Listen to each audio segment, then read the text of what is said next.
Hi everyone, this is Dr. Raquel Butler from Integrated Veterinary Therapeutics. And Sophie Vandenberg from Equine Postulate. And we welcome you to the Equine Functional Posture Podcast, your ultimate source for insights into the influence of functional posture on biomechanics, health, and overall well-being of horses. Whether you're a seasoned equestrian, an equine professional, or simply a horse enthusiast, this podcast is designed to help you understand the critical aspects of functional posture. Tune in each week as we discuss practical tips, delve into expert interviews, and explore the latest research in the impact of functional posture on equine anatomy, physiology, movement, and more. Let's create a world where we empower our horses to be in a mental, emotional, and physical balance. Today on the podcast, we're joined by Trisha McCagh, founder of Animal Talk and one of Australia's most experienced animal communicators, having featured on a number of TV and radio programs, newspapers, and magazines. Trisha has spent over 2 decades helping people deepen their understanding of animals, not just through behaviour, but through connection, communication, and awareness of an animal's emotional and soul experience. Through her work, she supports people to see animals not as passive participants in our lives, but as conscious beings, teachers, and partners. In this conversation, we dive into some truly thought-provoking topics, exploring how animals communicate with their purpose with us, what they're consistently trying to teach us about simplicity, authenticity, and presence, and how our relationships with them are often a mirror of our own lives. We also unpack deeper emotional and ethical layers of our interactions with horses and other animals, from choice and consent to partnership, to the idea of animals as willing participants rather than commodities. And importantly, Trisha shares practical ways that you can begin to shift your own relationship, starting with something as simple and powerful as just being present with your horse.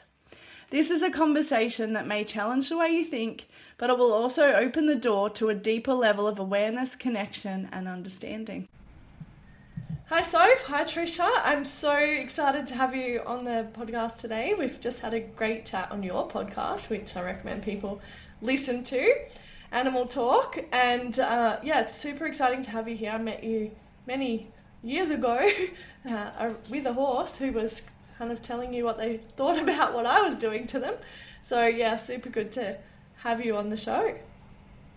Yeah, thanks. I'm so excited to be here. And yes, we did have a great chat, and I certainly learnt a lot of things. I just absolutely loved it. So thank you for having me on. Yeah, no, thank you. How are you today, Soph? Going very well. I'm looking forward to this conversation because, subtle behaviours make up so much of what we could be learning from horses all the time, like constantly, every day, all day. So, yeah.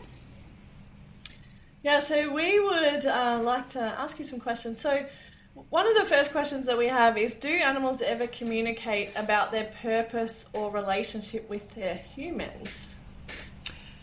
Yes, they do, if you ask them. Yes, they do. Yeah, so this is a big subject. So when if for instance you have 5 animals as part of your household, then each of those animals is with you for a different reason. There's a specific, right? So what's interesting is that the animal can tell you a lot about your purpose, but then they can also tell you a lot about the purpose that you have together with them.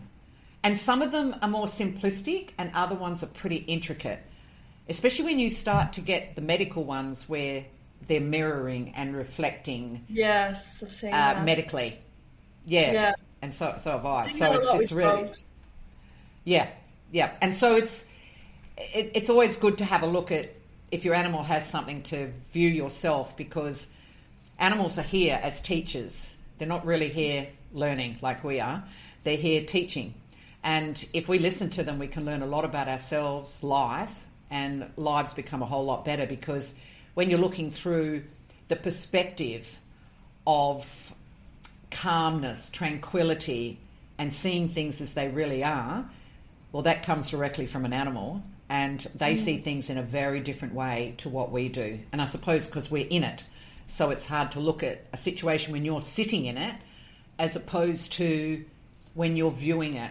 Like, particularly dogs and cats, because I don't know about you, but I'm sure you don't have your horse in your house. So, and I won't say that nobody does because I've actually seen it, but if you have your dog or your cat, and it's particularly your dogs, sometimes you look over at them and they're lying there and they're just staring at you. Yeah.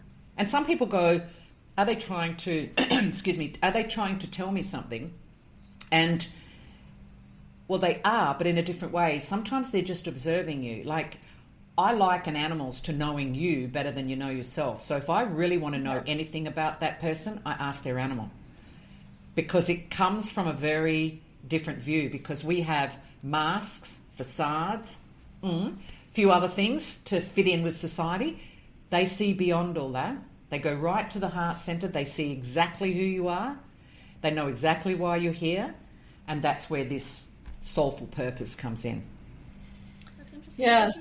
Like, in terms of, you know, the way that they're communicating, what is something that you find that they're always, you know, consistently trying to share? Like, a message that you find is such a common theme with animals, bringing our awareness to a certain message or a certain value. What's something that really comes up, whether it's for our relationship with them or our relationship with ourselves?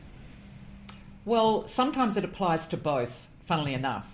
So the common threads that happen are, one of the big ones is simplicity.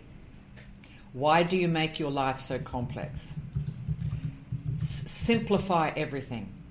Go out in nature, don't be so busy, stop thinking so much. Simplicity, stop worrying about things that don't really matter. And we've got to learn what those things are, because seriously, a lot of us don't know that. Because if you look at their life, very simplistic. You know, for instance, they can go to the same park, I don't know, 30 times, still find excitement. Yeah. But if we go to the same restaurant 3 times, oh, come on, we've been here 3 times, can we go somewhere else? Because we don't see the simple things. We miss, because we're not in the present like they are, we miss things. So they're trying to get us into that moment, into the present. So simplicity looks to them, if you got a special moment in time, it could have been when you were looking into the eyes of your horse. There was some communication going on, but it was more than that, it was a feel. That's a moment in time, and they said, create your life with moments, simplistic moments. The other big, I know, how beautiful is it? Yeah, right? Very special.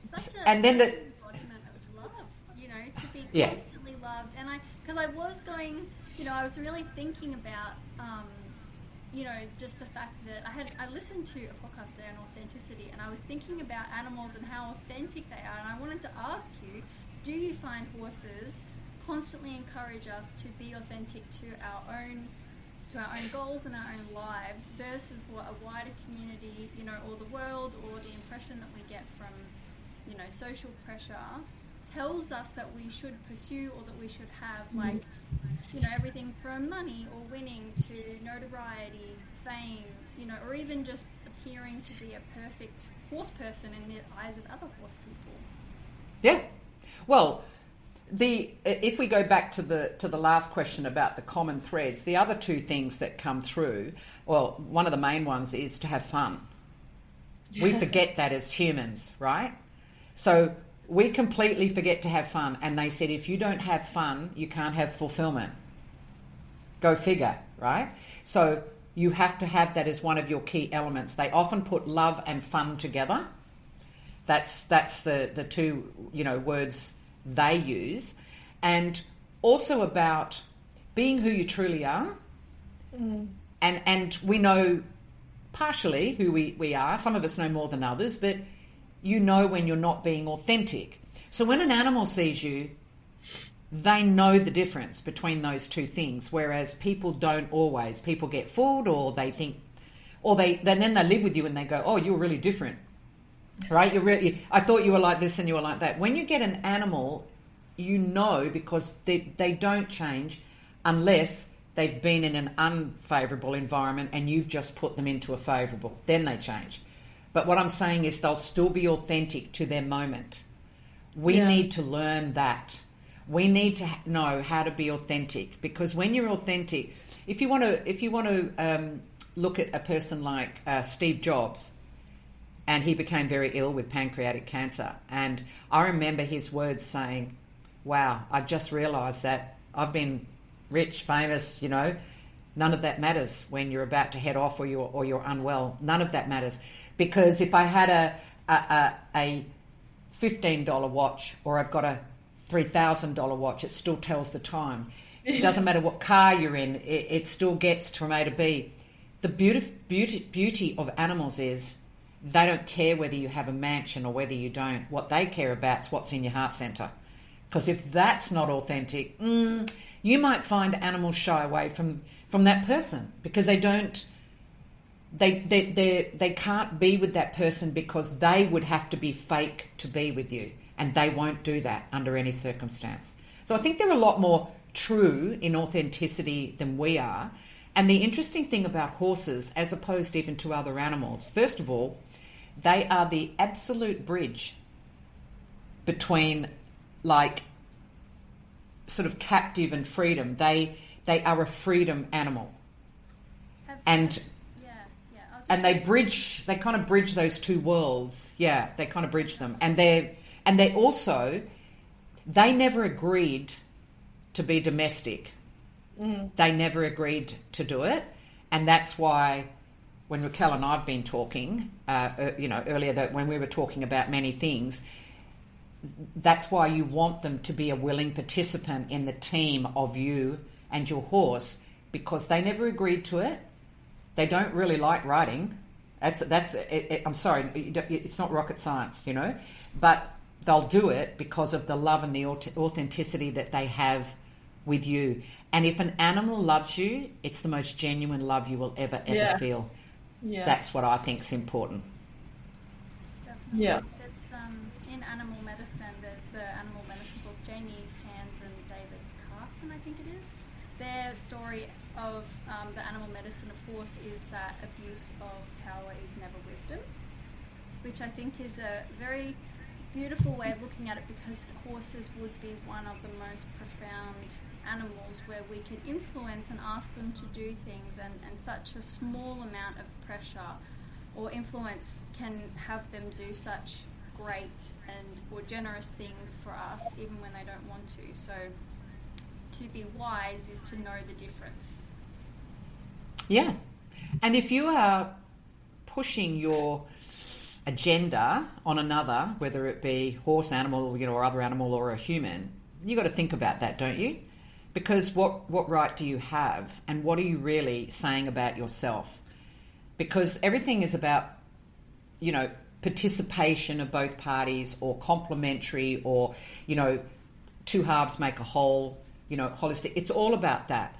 And I can't even fathom, putting that pressure on an animal for your own agenda anyway, because that's a bit like,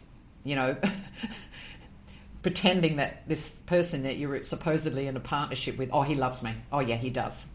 But if you asked him, there might be a different story. But you're stating what you want to happen, but that person's not participating in your dream. And I think, is that worthwhile? Is that what you really want for yourself? It's basically a lie. So if you want it to be true, then you just have to work in conjunction with an animal, because they are very, very giving parties. I don't know about you, but I've been doing this for 24 years, and I've never seen an animal not willingly give their heart and soul if they're offered the same. That's the key. Offer them what you want to receive. Yeah, like I've definitely felt that, especially with a few horses, that true authenticity. But, I think that there are people who have come into the horse world without kind of learning how to, even ask the question about, what am I doing with the horse? What do they think about it? Are they actually participating with me? And it is shifting. We're seeing a massive shift, like people who come through our course, and I'm sure you're seeing a massive shift.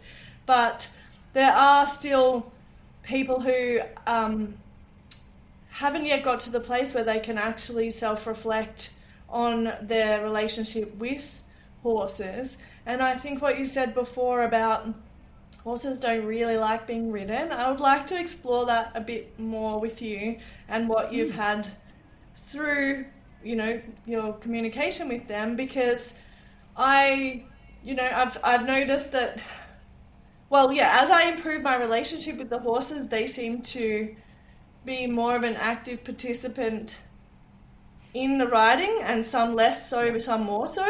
And I feel like the ones that I've had where I feel like they're really enjoying it, it's more about my relationship with them, not about me riding them. It's like we're doing something together and you listen to me, so I will kind of give that back to you. But I'd love to hear more from you about that. Look, I don't know. This will create some emotion for you, because it does for me. It does for me. Animals are so selfless. Yes. What I've found with horses is the ones who have said to me, and look, I'm not a big lover of horse racing. Don't get me started. We'll get on the soapbox and away we go, because there's so many things wrong with that, and horses die all the time. But I've talked to horses from all sphere, because I won't not talk to a horse, a horse who's been put into horse racing, because I still want to help them. Yeah. So I'm not going to do it just because I don't agree with it. That horse is still in it, so we need to help. But what's, I think, so amazing about these horses and their riding is that I've had horses say to me, I said, do you like riding? Oh, the riding's fine. It's not really about that. But yeah, I love doing it with my person. And I went, but why? Oh, because you're in competition. Yes, but it's the look on her face when we win. Like, it's the look. And then she gets so excited, and I love seeing that excitement. And then she looks at me, and we did this. And I feel like I helped give her that. And so that's our moment, right? So forget the discipline and, what it is. And they don't care how high they jump, and, they don't care about any of that. It's all about what they have with the person. So when I talk to a horse like that, I know that person has given their all to that horse. Yeah. I don't even have to question it, because that horse is not going to speak like that, because I don't get horses like that all the time. I'd rather be out in a paddock and do nothing because of how they're going about it. Or they want to be more, okay, there's something... you have horses, and maybe this is something. I think there's something that I get asked this question all the time, and I said, look, this is the horse's opinion, this is my opinion, but I can't answer for the people because I don't have a whole lot of horses, and I can't imagine. So when we love our dogs and cats, people say they love their horses and then they sell them. So I have a hard time. I could, even if my dog is doing something really annoying or aggressive or whatever it's doing, yes, sure, I'm a communicator, I can sort it out. But what I'm saying, even if I couldn't, I'm not going to give that dog up because it's got a bit of an issue, or it doesn't kind of look the way I want it to look anymore, it's getting old and I can't walk it, or whatever that reason is. I just don't understand the concept of being able to move that horse on, because there has been horses, and I'll tell you about one story that there was this horse with this guy, and this horse loved this person, and then he was told over and over again, you need to move this horse on because you need something a bit like this, and that horse is not going to do it, and rah. Even though the guy didn't really want to, but he was told that by his trainer, he was told that by other people. So he under sufferance, he put an ad in for the horse. Now, there was up to 7 times where somebody came, and every time they drove up the driveway, he went lame. I love that. And as soon as they left, he wasn't lame. And he was lame, then he wasn't lame, then he was lame, then he wasn't lame. Finally, the guy came to me and I said, look, I know that you're suspecting the horse is trying to tell you something. He doesn't want to leave you. Is there a way that you can... And he said, you know what?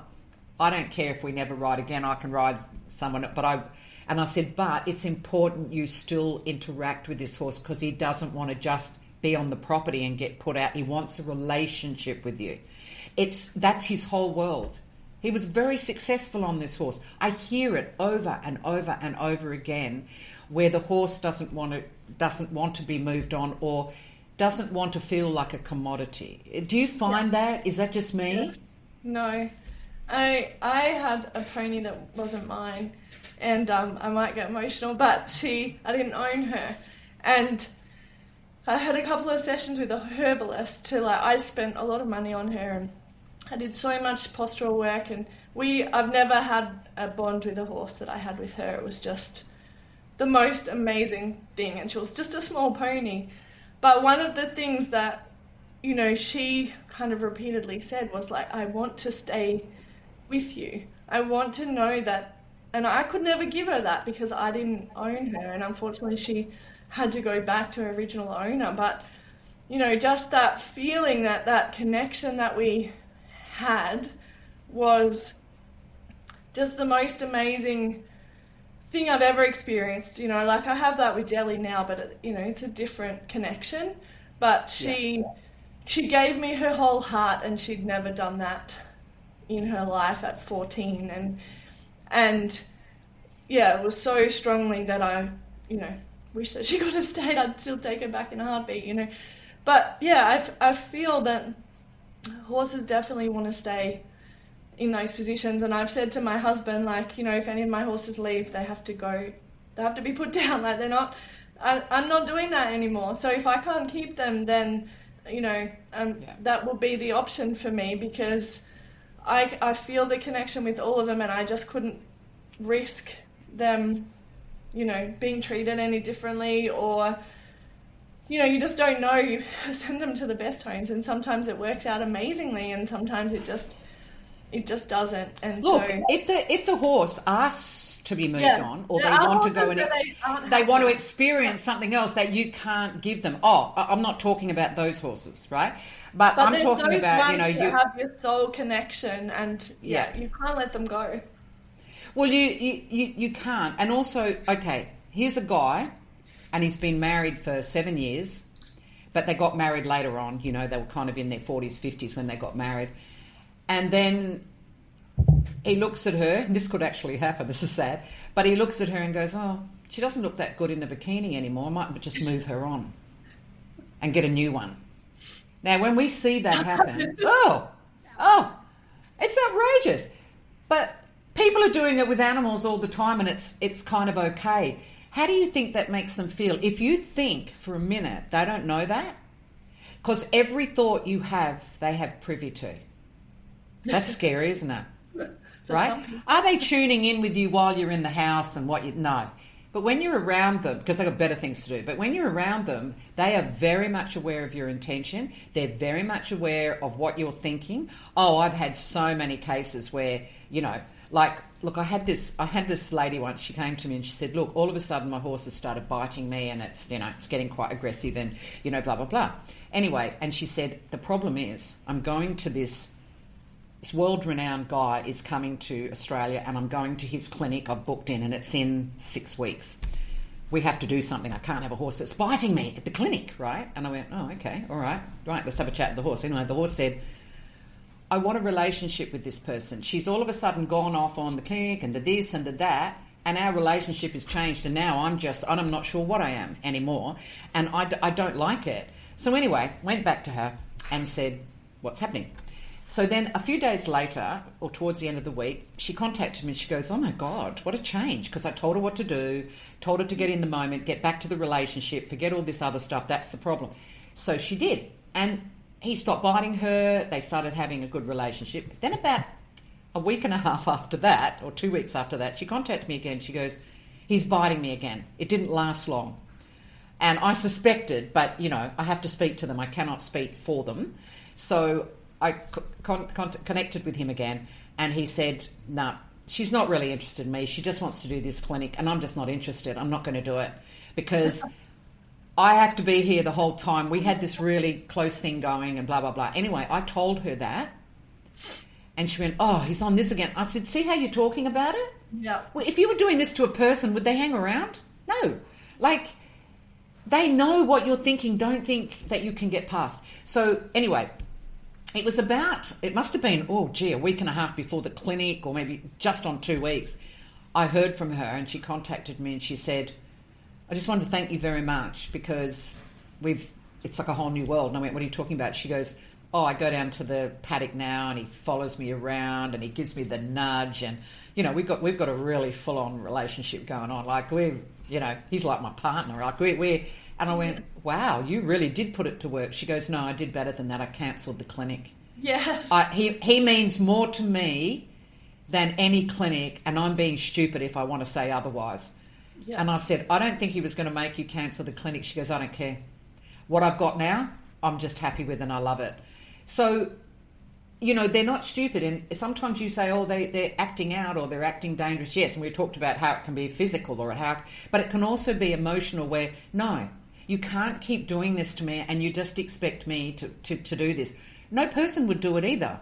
Why are we expecting animals to do things we wouldn't expect another person to do? And then they said to me, my horse would never leave me. Really? Have you unlocked the gate lately? If it could get out, would it stay? Because we have lost animals, right? And people contact us all the time for lost animals. They're not often a lost horse because they're fenced in. But dogs and cats, we quite often get them. I've said to people, they're not always lost.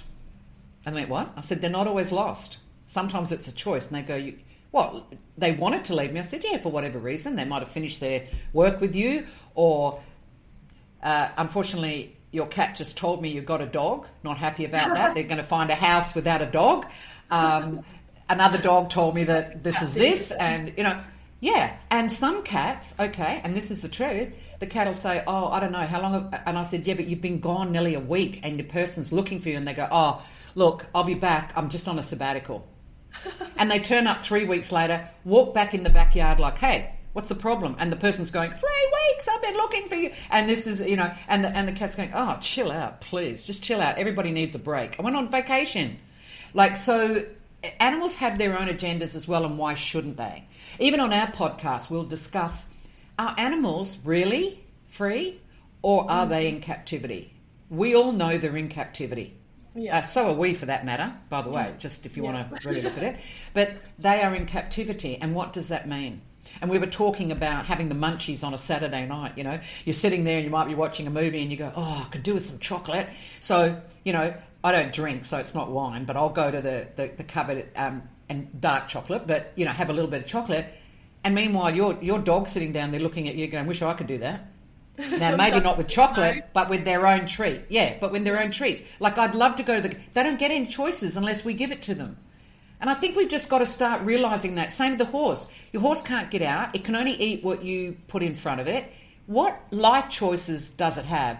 Well, the choices it can have is how it interacts with you, what activities they do. There are some choices, and I feel that we need to give them those choices. No matter what sort of animal you have, there's the horses is one thing. Dogs, cats. If we go down the bird trail, we're going into a different avenue because we're talking about a cage, and sometimes they're small. Sorry, can't go there because that's not right on any level. Yep. And also snakes in their little enclosure, and we're dominating all their heat and their cold, and they don't get to roam. So we have to look at things and be realistic and say, if I was a snake, would I want to live in there? Even if I wasn't a snake, if I'm a human, would I want to live in there? If would I want to be in a cage all the time? Or if I was bound and gagged in a bedroom, because my asset is being able to walk, because I'm a bipedal, right? And I can never walk. Well, they can never fly. Yeah. So I'm just saying we need to look at the whole thing and stop being selfish, because why do we want to keep them there? Are they ornaments or are they companions? What are they? And the same with the horse. What are they? Are they this? It's not a car, but it's a vehicle. Yeah. Is it my best friend, or is it something else? I think only each person can answer that question. I do believe too that depending on where you're at, there isn't, as you were saying before, like love and fun and the joy that animals give you is to. So for me, I I recognise, like you were saying, my animals live in a form of captivity, but I have a dog who has a lot of freedom for the most part. And so I often walk around and I'll find her in a funny spot. So she might be laying on the bathroom tiles, and then I go and do something else, but I come back and she's decided to lay on the bed. And then later on she's on the couch and she wanders in and out as she pleases for the most part. And she does get a lot of treats. But it's so the joy that I find all throughout the day. Like, I catch myself sometimes when I'm alone in the car laughing about our morning routine. You know, the joy that we have. She gets up after me sometimes because she likes to sleep in, and when she comes in, she stretches, and I say, "Oh, good morning," like, "Hello," and she's like, "Good morning," and she comes for her routine cuddle, and then she might be like, "Oh, I want to go lay down again," or open the door for me, you know, things like that. But the level of joy that I feel when I see her being like, "Can I have this?" Or, you know, "I just want to approach you because I want to approach you, like, I'm coming," you know, and her expression of, "Can I have that?" versus, "I just want to spend time with you," or, "I want to be next to you, but don't tap me, I just want to be here." You know, it's virtually unparalleled to me. I think that people who get to experience that are so fortunate, and I've experienced that with Charlie. I'm looking at him out the window in the paddock right now.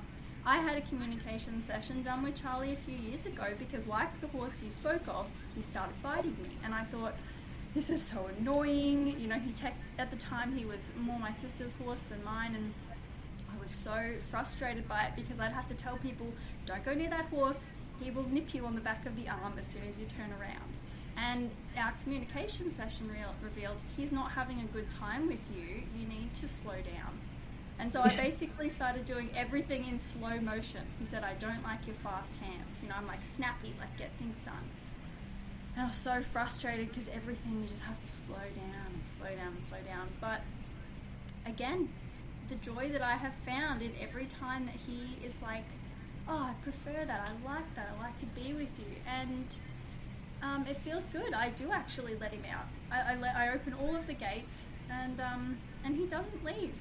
He doesn't leave the house yard. So he could wander off probably a very long way away, and he never does. He's always... Why would he? Why would Look, hear the exchange and what's coming through the heart. You know, when I was in Tasmania, I actually had a horse say to me, it was a bit unusual. This horse said to me, "I really want to go in there with them." And I said, "What, in the house?" That was my expression. "What, in the house?" And yeah, I'd like to see what's in there. And anyway, the husband and wife, I was staying with this husband and wife, and it was really interesting. And the girl said, "We've got floorboards." "I don't think so." And the husband said, "I'd let her in. I think she should come in." And I went, "Oh no, I've started a domestic." And he was thinking about it. He was going, "You know what? I reckon she could make it through the sliding glass door." Honestly, he said, "She just wants to come in and have a look. She doesn't want to live in here. She just wants to look." Anyway, those two had massive discussions for a couple of hours, and I went, "Oh, I think I've opened up a can of worms." But you know, the horse is not this beautiful horse. She said to me, "Oh, look, it's not going to be the be all and end all, but I just really like to, because it's their world." And they come out and they come out and they're with me, and then they go in there, and I want to see what's in there. Yeah, she had other horses, by the way. She just wasn't on her own, so it's not like, "Oh, she's lonely," you know. She just wanted to see what we do. And you know how you see on Instagram and all those places where the horse puts the head through the window. "What's in here? What are you doing?" Because animals find us. Yes, they do give us great joy. Look, this is nothing against people, but I've never experienced the level of joy and love from a person that I've experienced from animals. Yeah, I just haven't. And I'm getting older now, so I just haven't. And I always ask the question of, what can I give them? Like, what they're giving me, what can I give back to them? Their comments, like, sometimes you hear stuff and it's hilarious. Like some of the animals, what they'll ask, "Oh, my person does some really weird things." I went, "Really? Like weird? Like what sort of weird?" "Oh, well, they go in there and they show me it's the bathroom. They go in there and then they put their head down in the tub and they've got their backside up and they're doing something in there. They're obviously cleaning the bathtub, but the animals think it's really weird. Like, yeah, they go in there and then I hear, sometimes they groan. Sometimes they groan and they feel, okay, get this one. Yeah, my person goes on the white chair. I presume that's the toilet. They go on the white chair and I'll say to them, and I'll say, right, and I'm really worried for them. Why? Oh, because I think they're in pain. That's what this dog said to me. I think my person's in pain sitting on the white chair. Is there anything I can do? I said, no, but I think you notice that it passes, right? And it does come good. Yes, it does. I went, yeah, it's quite okay. It's fine. Yeah, so you'd be amazed what they observe. Yeah. So what I want to say to you guys is that animals come in, they're like split down the middle. So I want you to think of them. So if you think of your wonderful horses, so if we think of, say, Charlie, right?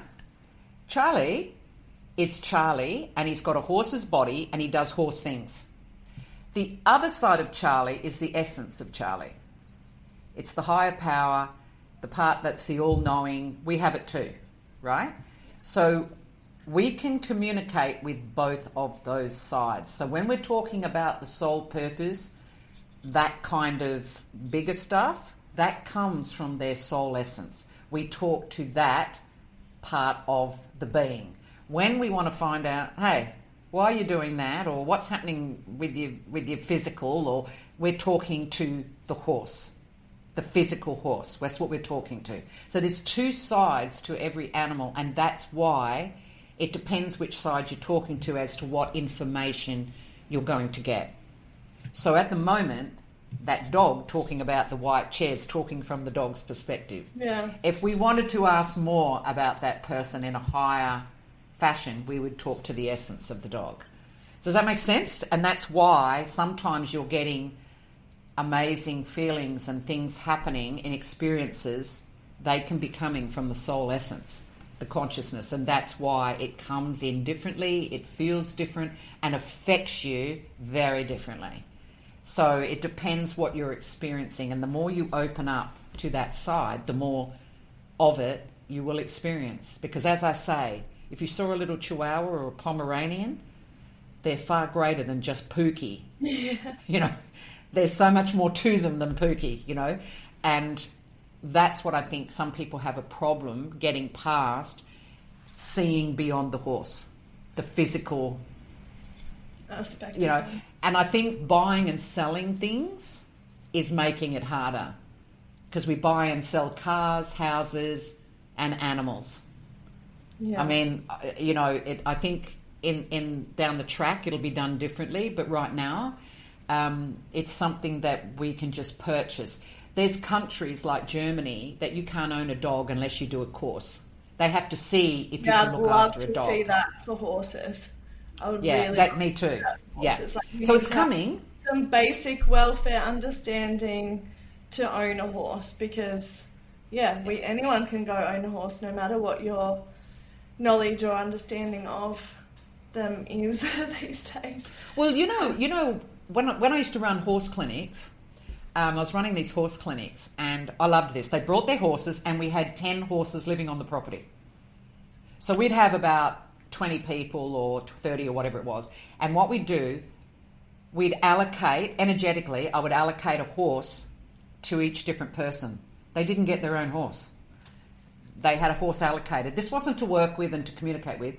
This was for their guidance. So they had a horse that they would go to every morning.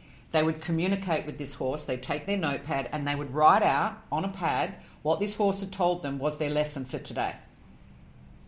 And people came in and said, I'm gobsmacked. I had no idea.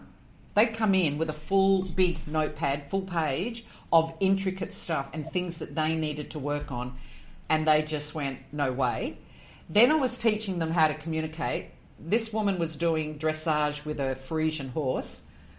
She came running in the second morning and she could hardly speak. And I'm going, calm down, what's happened? She goes, you don't understand. I've been trying to get him to do a left side lead for so long.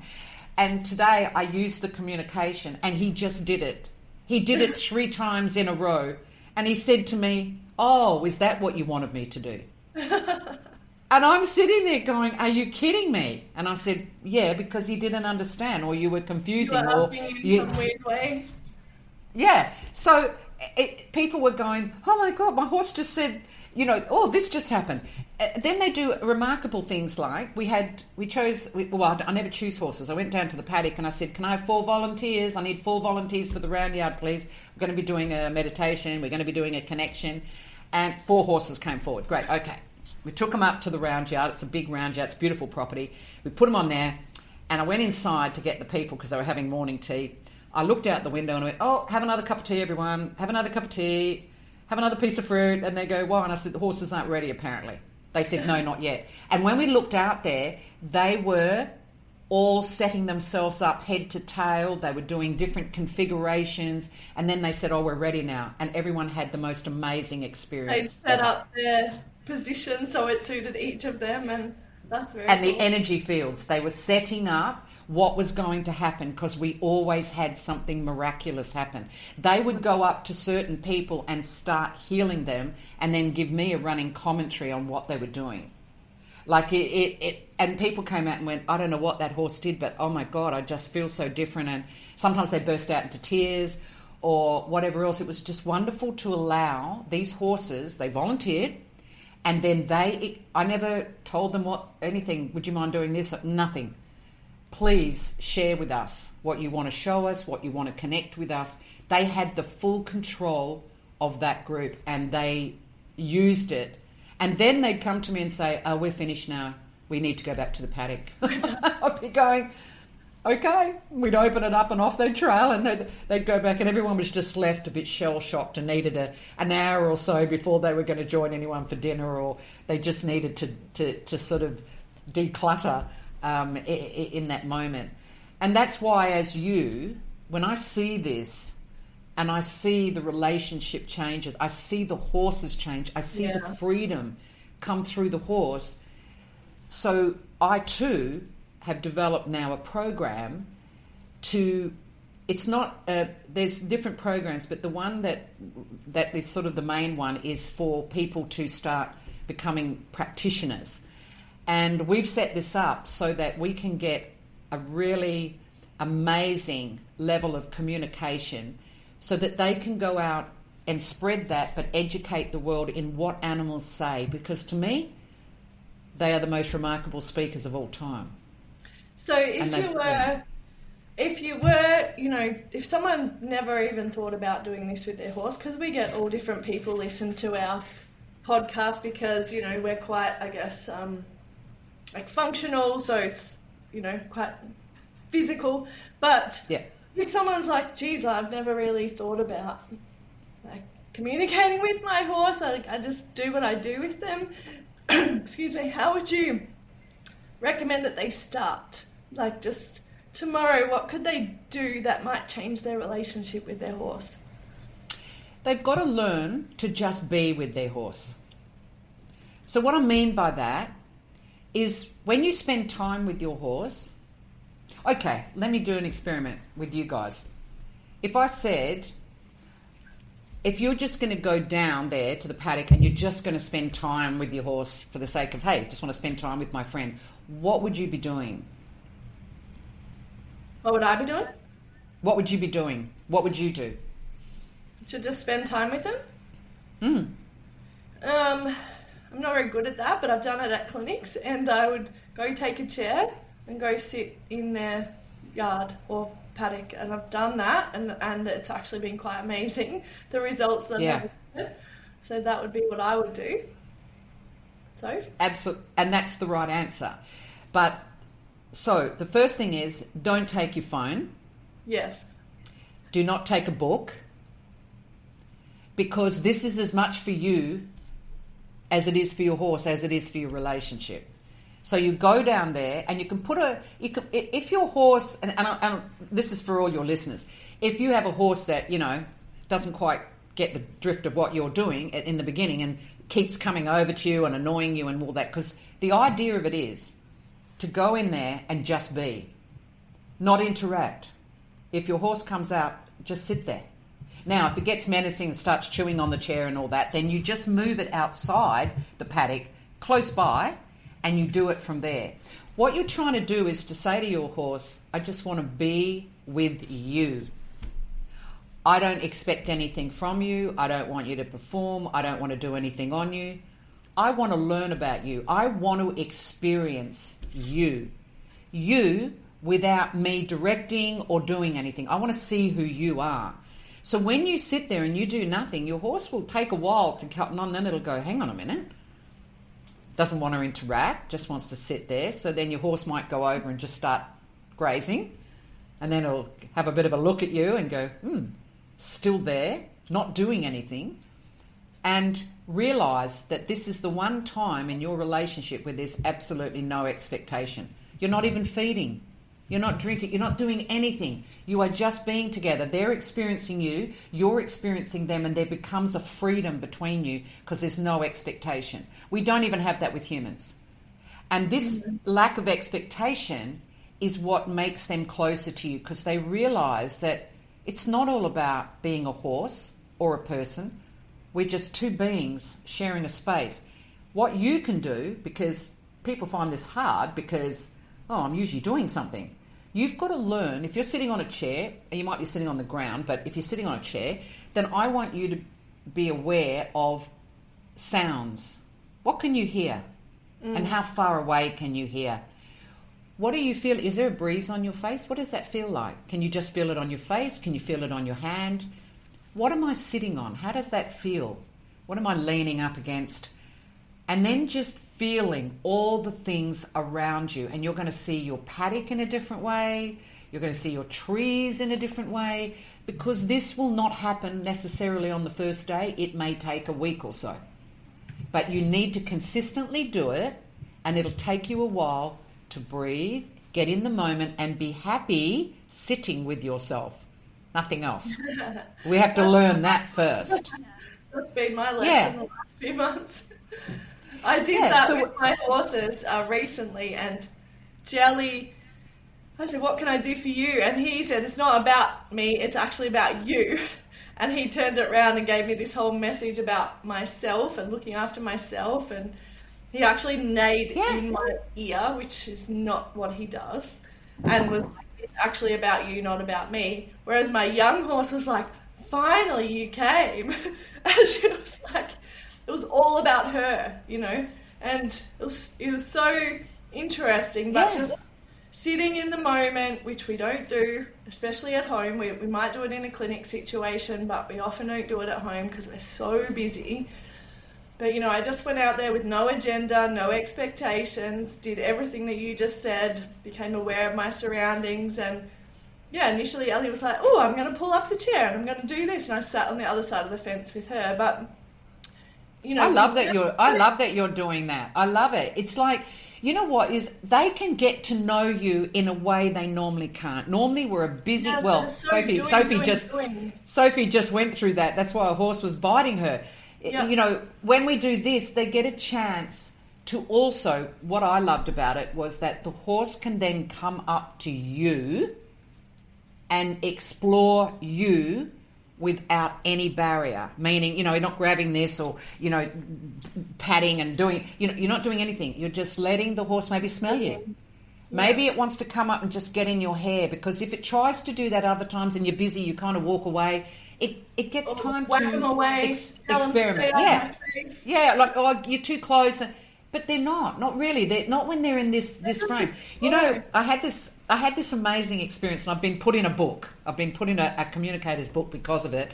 So I went to America and I was doing a course. Now, when I was a kid, yes, I had fantasies about horses. I was horse mad, and everything was about horses. And I remember looking up into the sky and seeing a flying white horse, the Pegasus, come down. I'd get on it and go off on my... Anyway, you can guess what kind of kid I was. So when I was over in America, I was working with a communicator, and she said, I've got to I've got to go down and feed my horses and do that. I've got them registered at this property and there's 2 other horses there. So I went down there. She was doing her thing. She gave me a clipboard. She goes, off you go. Now, I could already speak to animals, but this was 20-odd years ago, and I wanted to learn a bit more and see what they were doing over in the US. So I went into the paddock and I had my questions, and I, probably 20-odd years ago, I loved horses. I did ride when I was younger, but I hadn't had horses for a while, and they were way down the other end of the paddock, and I cross-legged sat on the ground.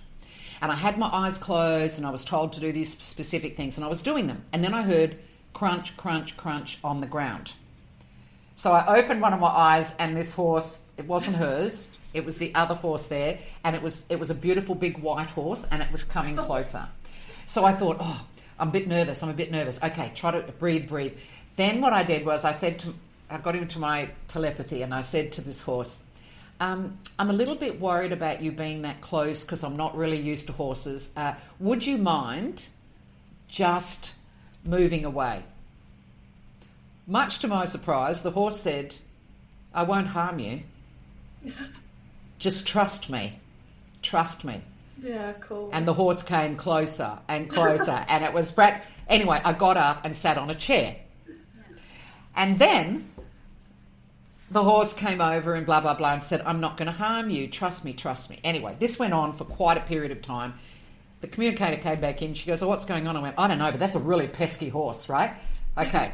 So a year later, I go back to, because I've made friends with the communicator now. So I go back and we're doing some work, and she said, I want you to do this. There's something specific I want you to do. I'm going to go look after my horse. Went back out there, and along came this horse again, did the same thing. And I went, I'm a wake up to you. I'm ready for you this time. So you know where you get the ground, it kind of goes down in an undulation, and there's a bush down there that then grows backwards. So you can actually sit right under there and a horse can't get to you, right? So I'm cross-legged under the bush doing my stuff, and this horse came in front of the bush, got down on its hocks, like it got down, and it was trying to get under the thing, and it said, I am not here to harm you. And I just thought, it's going to hurt itself. It's going to hurt. So anyway, I said, all right, you win. I'll do it.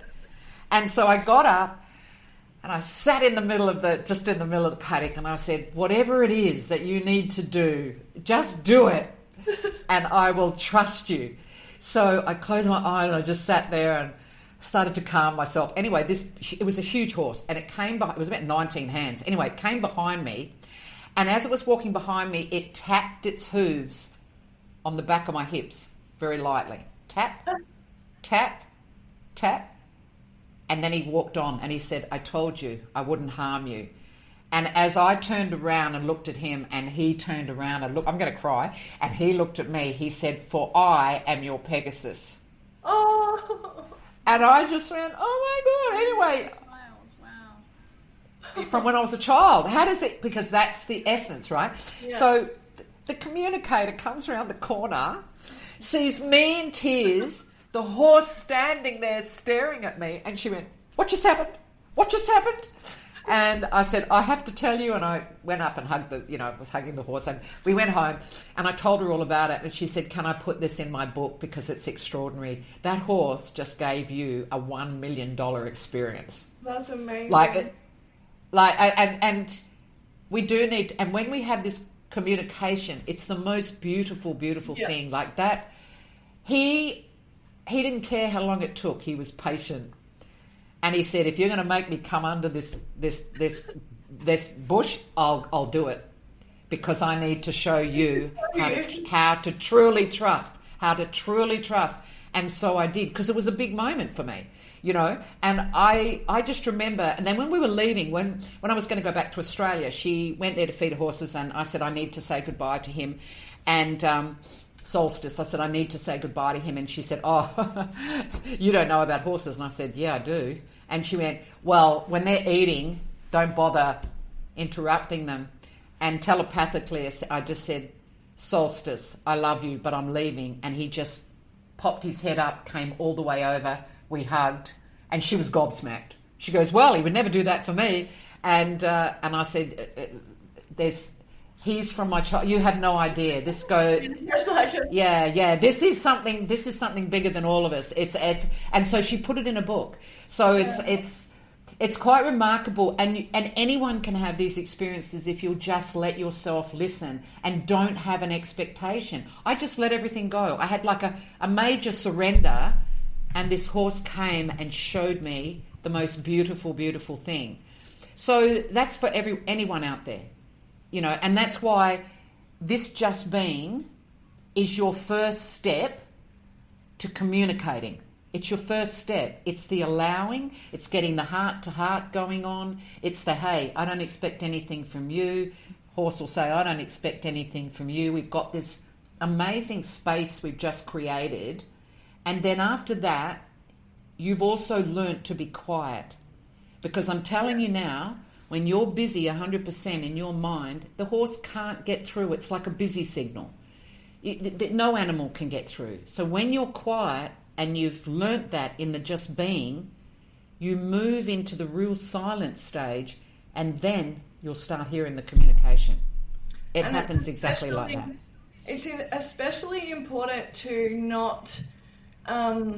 you know, you touched on it earlier about people talking about their horses in certain ways, and I've been around some clients that speak very negatively about their horse, like they're a bitch, or they're this, or they're that, or, you know, and I think we have to be very careful in the way that we describe our horses, because that's often our description of them and not really what we're getting through the essence aspect of it. And so you're not going to get anything from your horse. Exactly. The same as, hey Sophie, did you know that Raquel's a bitch?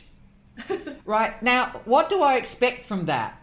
Well, Raquel will go, well, thanks very much, but get off my show. And by the way, I'm just going to delete this, right? Because who is going to be loving or caring or want to give you anything if you speak about me this way? Yeah. I've heard it. Don't worry. I've heard it. I think it's horrific. And I think that if you treated anybody else or an animal or anyone that way, well, I can tell you what to expect. And you can't expect anything more than that, because you're just being blind to yourself, really. Yeah. And I have heard this. And what do you expect to get out of that? Because I'm going to put it in the human aspect. I've heard people talk about their partners. Yes. Yeah. Or their kids.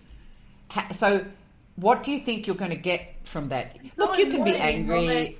They're so bitchy, or they're always this and they're always that, and yeah. Maybe it's got something to do with you.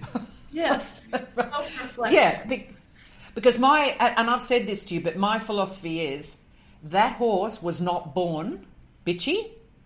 That horse was not born aggressive. That horse was not born a killer or dangerous. That horse was born an innocent being, just like you were, and anything that you've become or anything that horse has become is because of circumstance and events. And if you were part of that, well, you need to look at it. If you weren't part of it, then how can we solve it? Because that horse did not come out of the womb that way. Please, if you learn nothing else today, think about that, because whatever your horse is doing, that has come due to circumstance. And yes, some have dominant personalities, so do we. Some have this, some have that. But you know what? If you understand that personality, then you treat them accordingly. Because there's some stallions who are absolute, I know they're going to kill me for this, I'm going to get told off later. They're absolute pussycats, right? Sorry. And then there's other stallions that said, I have had my masculinity taken from me. And that can be into a gelding, or it can be purely because you're not treating them that way. Now, I was doing another course in America, and we were all communicating, and what happened was the person who was running the course, we were out in Oregon, out in the coyote country, you know, it was beautiful. We're out in the mountains and all of this. So she brought 2 of her llamas to put with the other llamas on the because she was moving, so she brought the llamas to be friends with these other llamas. Now, the 2 llamas were by themselves for now because they were just getting orientated, because she just arrived and so had we. Now, we were sitting there communicating on the veranda. I'm telling you, every morning I'd gone up to these llamas, and one of the llamas, they're both men, both boys, they came up to me and give me a big smacker on the cheek, sometimes on the lips. They were the most beautiful. I came for my kiss every morning. Don't you worry about that. So I'm sitting there, and we're doing these communications, and the guy, so this was being done at somebody's property. The guy and the woman who owned it, the guy went down to put feed in the llama's paddock, and we were all sitting on the thing. He walked into the paddock and we saw it, and we let out a scream. The llama headbutted him. Headbutted him until he went to the ground. The guy is now on the ground, fearing for his life. We're screaming, going, oh my God, you know, and we're all running down there. And of course, we went in and got him out. Soon as they got him out, the llama came up to me, gave me a big smacker on the cheek. So we're going, okay, he wasn't in a bad mood. What's going on? And I said, why did you do that? And he said, because he thinks he's so masculine, because he has his anatomy. They had been neutered like 2 days before. I didn't know, Whoa. Right? I didn't look at it. And he's blaming that guy, and they're also going, just because you are full does not mean we are not masculine. So the poor guy, but that's what happens when you do things to animals without checking how much of an effect. So we saw it firsthand, and I said, well, I was glad you're not angry with me. And he said, of course not. I love the women. Right? So we're sitting there going, so the guy couldn't go in there anymore. Not for now. Not later on he could, like, you know, a few weeks later, but he can't now. So come to terms. I know, right?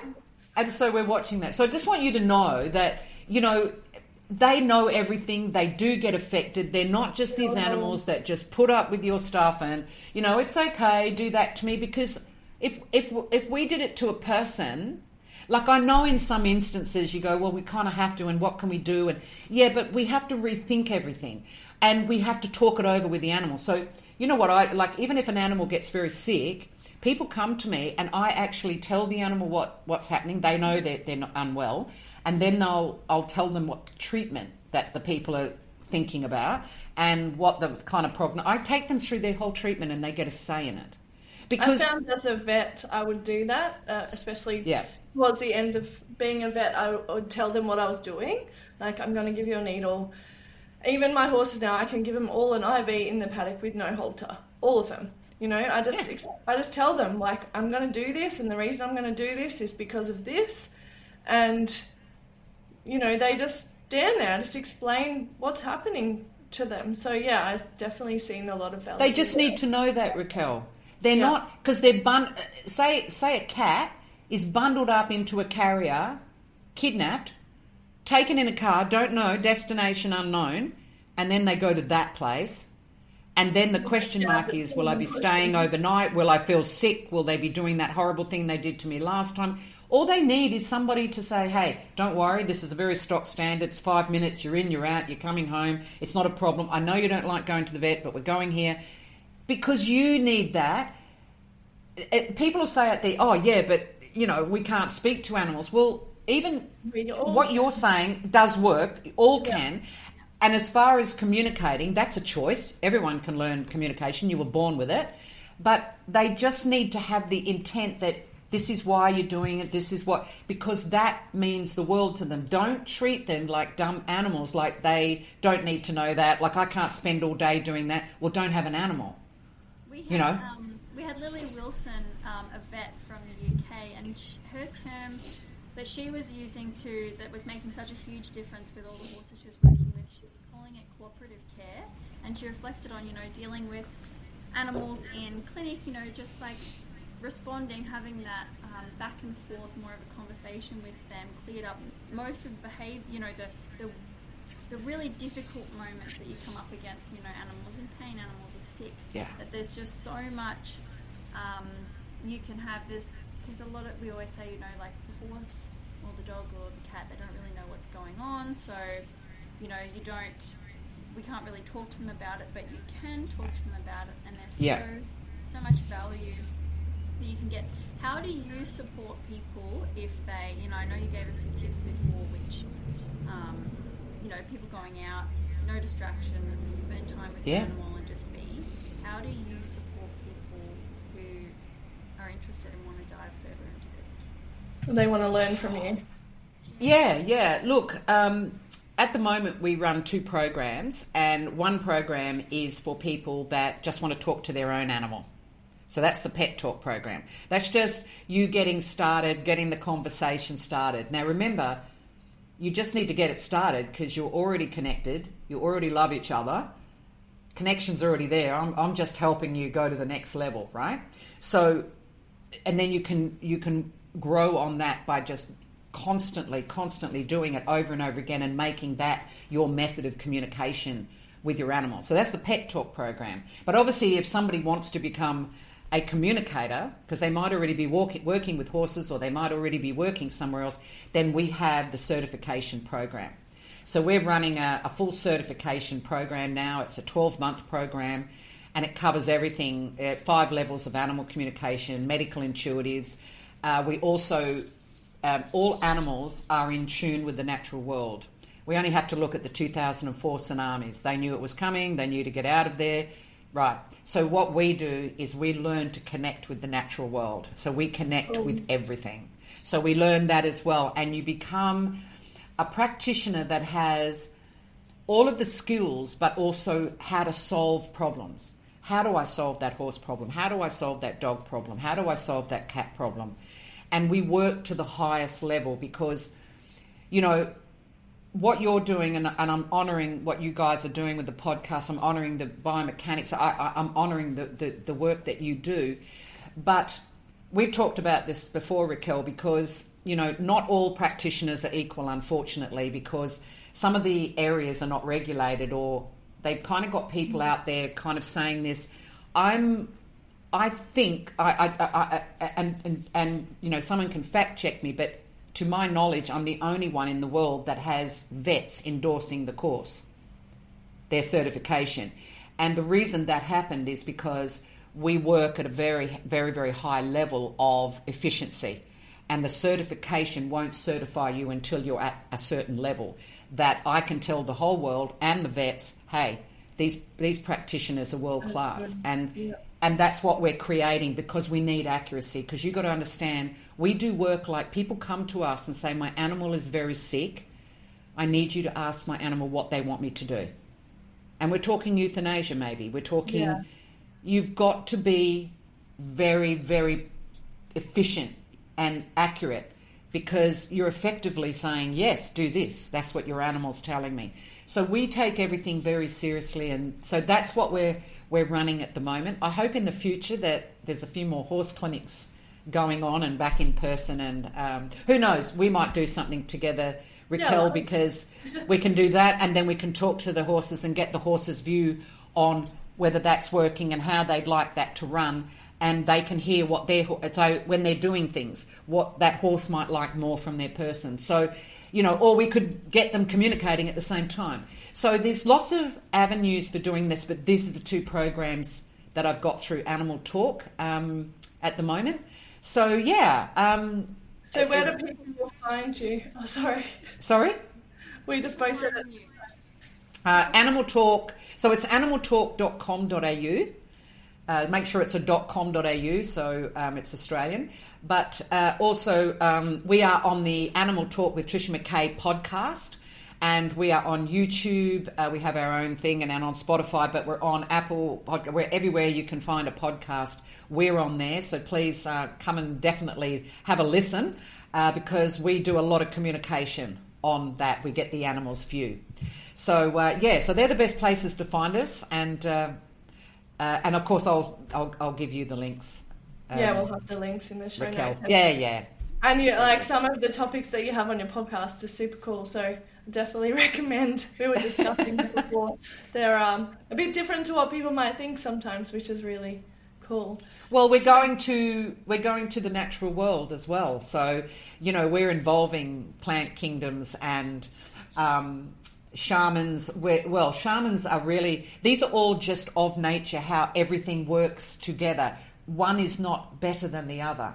we are all equal. So we put there's experts in the fields who teach it, who have practiced it, and who live by it. So yeah, most definitely. Looking forward to it. So we are just going to close up with our takeaways from everything that you've said. There's lots that I'm sure, but do you have one thing that you would like people to leave with? Oh, there's just so many things. Probably listen and you will hear. Yes, and to start that, go to be with your horse, just be present, no distractions, and just be in the moment. Even if you have to set a timer to make yourself be there with no distractions. I've done that before where I'm like, I'm just going to be here for 10 or 15 minutes just to help you kind of get into the moment, become aware of all of your surroundings and just be present. Your animal's always in your world. How about you coming to your horse's world? Yes. Or any animal that you have. They're always in yours. How about you go to theirs and you have this mutual acceptance? Because everybody on earth is an animal communicator. You just need to listen. Yeah, awesome. Thank you. Sophie, do I have some takeaways? I think just embracing the authentic is probably the biggest one.